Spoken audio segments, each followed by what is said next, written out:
And then I'm going to play with levels.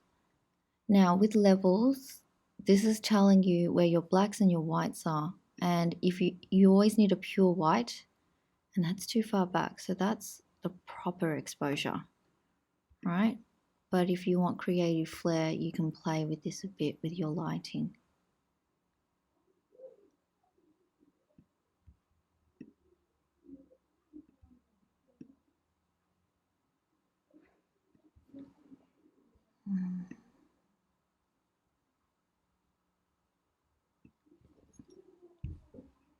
I might actually do another curve, and I might want my pear to stand out a little bit more, so I'm going to make it more dark in the background.